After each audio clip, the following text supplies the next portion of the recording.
Brace yourself. Media headlines are going to make you think the world is crashing with the real estate prices right now. Stay tuned to find out exactly what I mean. Promise you, it'll be worth it. Good day, Toronto. Welcome to another episode of Prime Properties TV. So glad you could join me here. Look, I don't know how to say this nicely, but there's going to be even more trickery that's going to happen from the media and then in the coming months. And unfortunately, this is something that I personally had to deal with essentially like my entire career. Somebody writing about some headline sensationalizing some minor little change in the market, and the not so savvy, which is not you because you're watching this, right? Reader freaking out about this, right? So let me explain to you what is exactly happening from a media headline perspective in the next few months.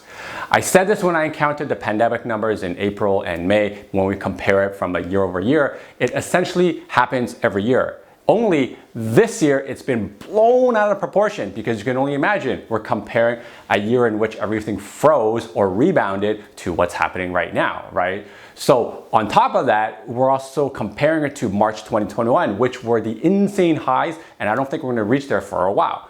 So here is the gist of exactly what's happening in the market right now. Literally same as the last month. Nothing really has changed. So here are the numbers you can see. For comparison, sales are up 28.5%, prices are up 17%, blah, blah, blah, blah, blah, blah, blah. None of this really matters, right? What we're going to talk about in this market watch is the trends that we're going to see in the coming months. Now, when I say everything is same, it's because I'm comparing this month's numbers to last month's number. And this is how we stack up from May versus June, which, by the way, May is supposed to be the peak of the market every single year, okay? So sales right now are down 7% to like 11,100, give or take. And prices are down 1.74% from like 1.1 to like 1.09 mil. But that's normal.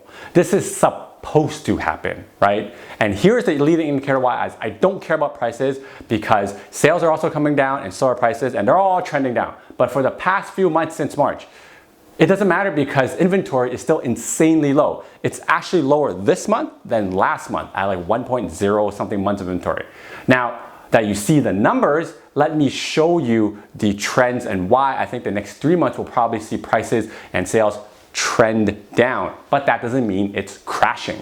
I'm gonna look into my crystal ball and say that we're probably gonna see some headlines saying like Toronto real estate sales down for the 4th or 5th month in a row. I can almost guarantee you there's a headline gonna be like that, which is probably true, and actually it is true, but it's still way above the 10-year average, so you have to look at it from the right perspective.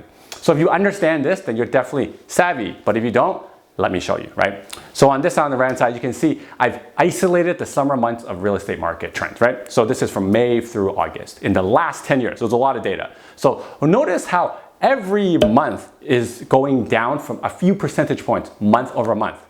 Because it's normal. It's called seasonality, right? There are just less buyers and less competition in the summer months. But that also means there's less sellers. That's why most of the months of inventory is about the same, right? And let me point out two things to you though. They're a little bit different. So you see in 2017, I'll point it out here, there's a massive price drop because of what happened with the foreign buyer tax, and that was announced just a little bit before the summer months. And then you see 2020, that was last year, right when we had a massive rebound from the massive price drops. Went ding, ding. And that was just right after the pandemic was announced in like mid-March or so. So outside of those two, things are fairly normal when you see prices come down in the summer. So why am I saying we'll see crazy headlines in the coming months?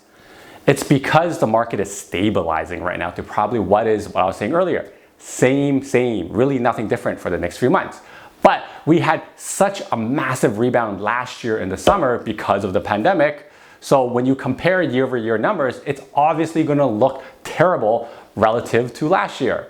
Kind of why I don't bother with the fact that prices right now, this month, are technically up 17% from last year in June. Because it's an irrelevant number if you actually don't put any context to it, right? It means nothing. So if this is the type of real estate content you enjoy, then be sure to help us spread the knowledge by smashing that like button and subscribing to the channel and sharing this video. Every week we talk about real estate content that matters the most to you, and all of this real talk is because we want to be transparent and honest. Now by doing this, we hope that whenever you're ready to make a real estate move, you'll think of us and you'll book a call with me to kind of strategize your future and what we should do with real estate. Now let me give you a little secret. That chart I showed you of the summer months, let me put the first month of fall in there for you, which is September. Look closely. Every single year in September, prices go up by a fairly significant amount from the previous month, which is August.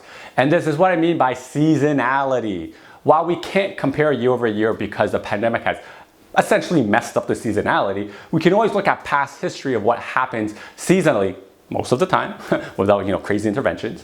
But there's always a lull in the summer, and I think we just got hit by the summer months much earlier this year because the spring market of 2021 was absolutely insane and then got pulled ahead because of the pandemic. So for those of you out there waiting for the crash because you're reading headlines that don't really dive into the market numbers or understand what's happening in the market, this is my warning to you. Stop. Makes no sense. There is this weird human psychology thing where people don't want to buy real estate or even like stocks unless that's like the all-time highs, right? And then everyone's like, ooh, we gotta jump in, right? Look at Dogecoin or GME, right? However, it's the savvy people who understand this and generally make it out on top financially because they can understand and rationally make a decision instead of only buying when there's a frenzy, which again makes no sense. It's just so weird, but it's always oh, I gotta buy right now because the FOMO, prices are gonna go up. Prices keep going up, I don't know when they're gonna stop. But then once we see a slowdown like we are in right now, it's like, oh my God. The market is gonna crash. I better not buy right now. When clearly, by looking at the numbers, you could tell that this could be the buying opportunity you were waiting for, right? Remember, some idiot economist is always gonna predict the housing bubble is gonna pop every year. Also, some idiot realtor could be predicting prices go to the moon. You can find whatever headline you want and whatever narrative you want on the internet. That's what the internet's good for, right? So you know what also lines up with September? Kids back to school. University and college is back open. Borders may loosen up on the regions. Now, I'm not saying prices are going to skyrocket in September, but who knows because we're in this weird year. But what I will say is I see this every single year that I've been in real estate. I just think the headlines are going to be sensationalized even more because the highs this year were so high. So a minor adjustment down doesn't mean a crash, all right? Let me put the chart here back up for you. If you look carefully, and you may need to pause this because it's 10 years of data, you can see the months of inventory always increased in September as well because that's when most people sell. The critical question I have for you before I sign off on this video is, look at the months of inventory for the last 10 years. Have you seen 2 months back to back where the essentially 1 month of inventory? No, it doesn't exist in this data. This is where we are right now, 1 month of inventory. If we have no inventory, how on earth is there gonna crash unless you tell me all the buyers disappear and Houdini makes them vanish, right? No, it's not gonna happen, unfortunately, for those of you waiting for the crash. Is there going to be some seismic policy change from the government as well?